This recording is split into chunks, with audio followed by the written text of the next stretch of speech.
How to navigate the minefield of internal user feedback. Obtaining feedback from internal users is a common practice in product development, but it's important to be aware of the risks involved. In this video, we'll explore the benefits and risks of using internal user feedback, as well as solutions to mitigate those risks. First, let's define what internal user feedback is.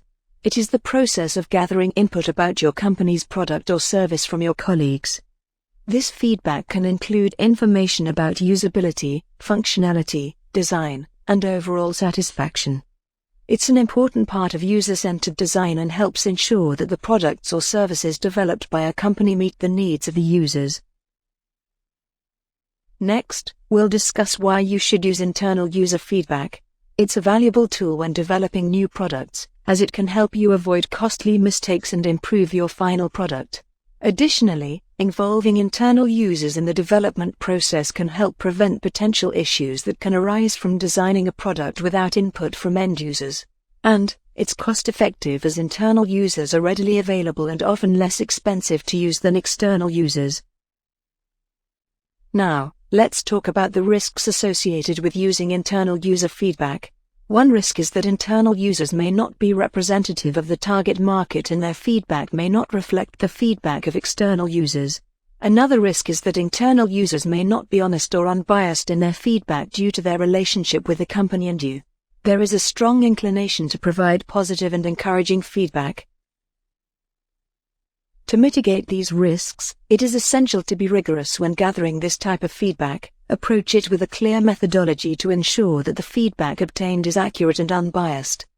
Combat positive bias by including critical, honest, and negative people in feedback groups. Prepare interview questions by assuming a strong positive bias and use leading questions that lead to negative prepositions. Reduce bias by keeping distance from the person giving feedback and don't conduct the interviews yourself. Also consider anonymous feedback. Reduce groupthink by including devil's advocate and selecting feedback from diverse people across the organization.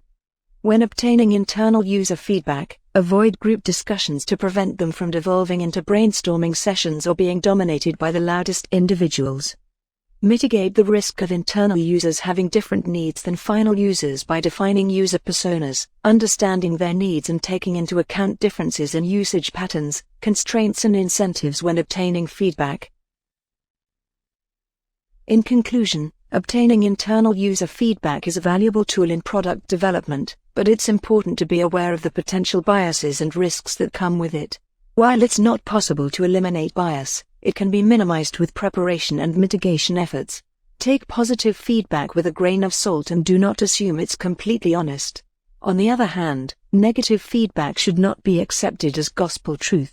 It's important to remember that internal users may have different needs and priorities than external users, and feedback from internal users may not be applicable or relevant to external users.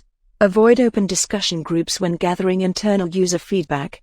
Open discussion groups can lead to groupthink and negatively impact your development.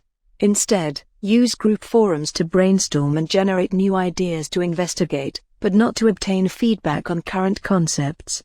Your colleagues will not be buying your product. So relying solely on internal user feedback is a dangerous approach that can result in a product not being aligned with the target market. Therefore, gathering a diverse range of feedback is essential to ensure that the final product meets the needs of the end users. By understanding the risks of internal user feedback and taking steps to mitigate them, you can continue to gather valuable insights from your colleagues while minimizing the risk and bias in the feedback you receive. Thank you for watching. We hope you found this video informative. To read the full article, please visit the link on the screen.